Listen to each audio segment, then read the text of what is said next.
Casual employment contract is a contract between an employer and someone who is going to be working for them on effectively a shift-by-shift basis. So it's someone who will usually be rostered for a particular job role, and that rostering might vary from week to week depending on their availability and the amount and type of work that the employer has for them. There's quite a few benefits to being on a casual contract. I think it really depends on your lifestyle as well. I think casual employment really benefits a lot of people who don't want that rigid structure. You know, they might be a student, they might travel a lot, they might just want shifts that suit them. They get the ability to knock them back. But they also usually get like a loading amount paid on the minimum wage amount, so they get a little bit more. This compensates because they don't get things such as annual leave, sick leave, things like that. A full-time employment contract is a contract between an employer and someone who's going to be a permanent employee in their organisation. Now, a permanent employee doesn't mean they have to work there forever. It just means that they're entitled to the ongoing expectation of that employment unless something else happens in the employment relationship and there is a resignation or termination under the law. A permanent employment contract tends to be more detailed than a casual contract, and it will include provisions around the rate of pay, which will either be a salary remuneration or it still might be calculated on an hourly rate basis. It will specify where they work, the hours that they're expected to work, which for a permanent full-time would usually be 38 hours a week, but permanent employees can also be part-time, and so if you're going to be part-time, you can expect to work the same regular part-time hours each week, and they should be specified in a contract. Permanent contracts may also include additional terms around added incentives, such as bonus packages or other benefits, and may also contain post-employment restraints. Part-time employment is a permanent position with an employer usually, and it's an agreement between the employer and the employee, and it's where they work part-time. So instead of working full-time hours, which is typically between 38 to maybe to 42 hours, they will work part-time, and that can really be anywhere from, usually, it can be as little as 3 hours a week to full-time. So it's great for people who want permanence and they want, an ongoing, permanent roster, but they can't commit to full-time work. But they also don't want to be a casual and never have guaranteed work. Permanent employees, whether you're full-time or part-time, all accrue leave entitlements both. So there's several different leave entitlements that are provided for under the Fair Work Act, but the main ones are personal leave, which is often referred to as sick leave, which is where someone is entitled to be paid if they're unwell and unable to come to work for a certain amount of days in a year. Typically under the Fair Work Act, that is 20 days, but some awards can provide for more, so can enterprise agreements and particular employment contracts. So employees should always be aware how many leave days they're entitled to. The other type of leave that employees can access is annual leave, which again can vary depending on the industry and the contract terms, but is typically 4 weeks of annual leave under the Fair Work Act. And that is accrued on a pro rata basis. So if for a permanent employee who's full-time, they're entitled to the full 4 weeks.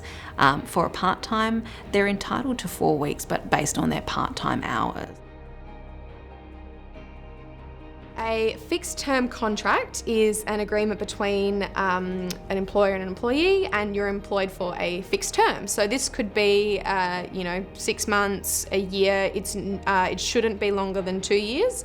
And the reason for this is it's quite common we see in like trade industries and places where there's a project. So they want someone to be employed for just that specific amount of time to do that 1 or 2 things, and then they're not needed after. So that's usually what a fixed term contract is. Maximum term contract, really similar, except it's, as it sounds, for the maximum term. And that might be because there might be a project and they don't know how long it's going to go for. So they might just say, well, look, it's going to be about 12 months. So to be a max 12-month contract, but there'll be termination rights usually going both ways, potentially in the middle there somewhere.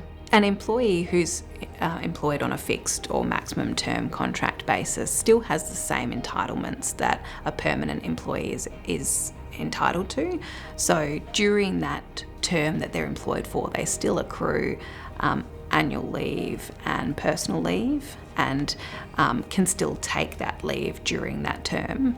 I suppose the only difference from a leave basis is that a fixed term or maximum term employee would generally not expect to be accruing long service leave, because the nature of the engagement is it really has an expiry date. Pay secrecy clauses in employment contracts are no longer permitted due to the recent changes in the Fair Work Act.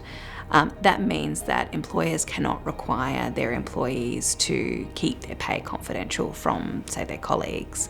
That may have quite serious impact among industries, and we expect to see some types of discrimination claims coming out of that as a result of employees starting to talk among themselves about the rates of pay that they're all receiving.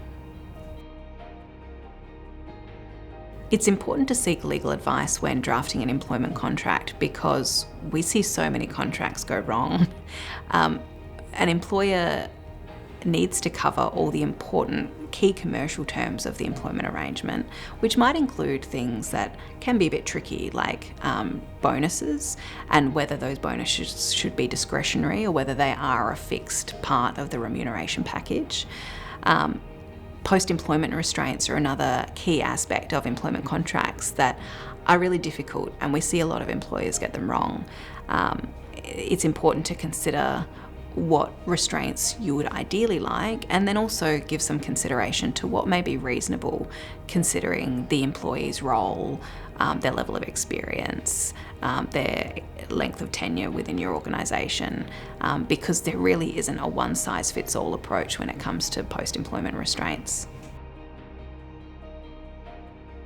Ultimately, it depends on whether that's considered to be a significant change or an insignificant change. If it's a significant change to the roster, such as the days or hours worked, then you do need to consult with the employee before going ahead and changing the roster. However, if it's an insignificant change, such as a slight variation to the start and finish times on a shift, then there's no such consultation obligations that need to be satisfied before that change can be made. What's important here is to make sure that there's kind of an equal consideration between the parties. So employees have lots of other things going on in their lives, so it could be quite reasonable for an employee to reject a potential change that'd be quite major. For example, if it's changing it to a day where they have to drop off the kids to school, for an example. And what you would really want to make sure what you're doing there as an employer is that you're taking it into reasonable consideration and you're really having a genuine discussion with that employee. And from an employee perspective, what you're really wanting to look at is make sure that you're not just rejecting it because, you really like that shift that you have and you don't want to change. Think about it and have like a genuine one-on-one discussion with your employer about the changes that are going on. An above award rate of pay it sort of speaks for itself. Every employment award contains a minimum rate of pay in it, and that's a rate of pay that an employee can't be paid less than performing the duties that they are. An above award rate of pay is just any rate higher than that. So while an award says I have to pay you this much and I can't pay you any less, I can still pay you more than that if I'd like to. Some key considerations that you'd want to keep in mind is laying it out in writing. One, that you're paying that above award. Two, why is what you want to look at. Why are they getting paid above that award? And also being aware of the fact that as a small business, it might not be something that's sustainable in the long run to keep that above the award pay. The first and foremost consideration when someone is taking excessive sick leave is that an employer can't take adverse action or take bad action against the employee for taking sick leave. That includes the employer can't typically terminate an employee for taking sick leave unless they have been on a period of sick leave that's longer than 3 months consecutively, or that they've been on a period of sick leave that adds up to 3 months over a 12-month period. So they're quite restricted you can be left in quite a tough position if your employee's on an extended period of sick leave. There's not a lot you can do about it often. So workplace policies and procedures are basically an internal guide and kind of contractual obligation for the employer to follow on how everything is run and operated. And what these policies and procedures do is basically set out how that employment abides by their requirements that are set out in the Fair Work and under the relevant award potentially that employment is part of. There is legislation in Australia that governs these policies and procedures. The Fair Work Act is the first and most important legislation that's relevant. There's also work health and safety rules, not only within the Fair Work Act, but in its own separate legislation in each state, which sets out policies and procedures that employers should refer to for their employees. It's really important, and I'm sure it's something that people say all the time, but it's important that you make sure these things are up to date and they're in line with current standards. For example, at the moment, the Fair Work Act is undergoing quite extensive changes for the first time in a while, and that's had quite a massive change on the obligations on both employers and employees within the workplace.